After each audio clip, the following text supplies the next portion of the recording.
Welcome to Specview Secrets, the video tutorial series that helps you use Specview human-machine interface software with Watlow products. In this installment, you will learn how to create a new configuration and automatically detect controllers. In this session, we use Specview on a computer connected to an EasyZone RM controller via a USB to 485 converter. The converter has been installed as a serial port named COM9. The EasyZone RM controller is configured for standard bus communication and its zone number or address is set to 1.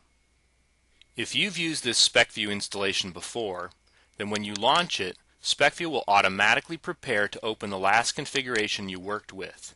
But it pauses at the Configurations Found dialog for about 20 seconds to allow you to make another choice. Click Stop Countdown to give yourself some time to look at the options. On the left is a list of all the existing configurations. Many of these are samples that came with Specview. Any configurations you have created also appear in the list. There are two ways to create a new configuration, manually and automatically. If you don't have controllers yet, then you can create a new configuration manually by clicking the New Manual Configuration button. See the Watlow addendum to the Specview manual for detailed instructions on setting up controller communications manually. With the EasyZone RM controller connected to the computer and ready to communicate, we'll have Specview automatically detect it and set up the configuration accordingly. Click Test Comms for New Config and input a name for the configuration.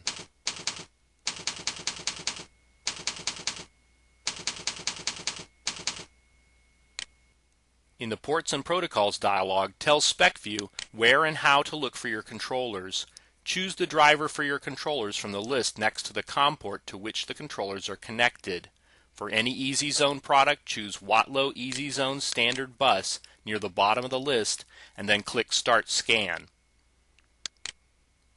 Specview scans all the possible addresses and adds the appropriate instruments to support any controllers it finds. When it's done, it gives you the option to continue or cancel and rescan.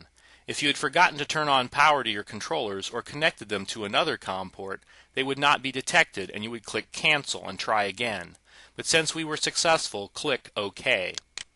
Automatic detection has done two things. The most obvious is that Specview added several instrument views to the graphical display window, or GDW for short.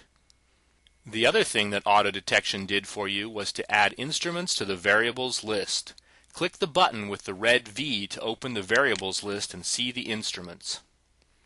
The Specview instrument is always there, and auto detection has added 7 more instruments supporting the EasyZone RM. 1 for each of the 2 control loops, 1 for the digital I/O, 1 for function blocks, 1 for the limit, 1 for the control outputs, and 1 zone instrument. Let's save the GDW and run the configuration. Click the Save button and then the Run button. Once Specview establishes communication, the instrument views indicate values read from the controller. EasyZone instrument views include the name of the instrument. Many EasyZone instrument views also include fields that indicate parameter values, and each includes at least 1 button. The zone instrument for the EasyZone RM indicates the state of alarms 1 to 8 and has buttons that allow the operator to silence and clear each alarm.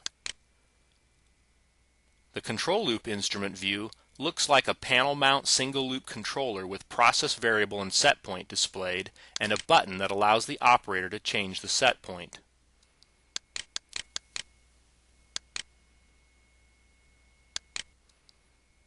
The limit instrument view indicates the process variable value and the state of the limit. The digital I/O instrument view indicates the state of each of the digital inputs and outputs. When the indicator is dark, the I/O point is off. When the indicator is lit green, the I/O point is on. Each EasyZone instrument view includes a button that opens the instrument's parameter list. Some are labeled Setup or Program, and some are labeled with a graphic showing an EasyZone panel mount controller's keypad. Click the button to open the parameter list. Some instrument views, like the outputs and function block instrument views here, have a parameter button and no other interactive features. Instrument views are just one of the many types of items you can use in Specview configurations to create useful and easy-to-use interfaces for operators. We hope you found this edition of Specview Secrets helpful. We'll explore additional topics in other installments.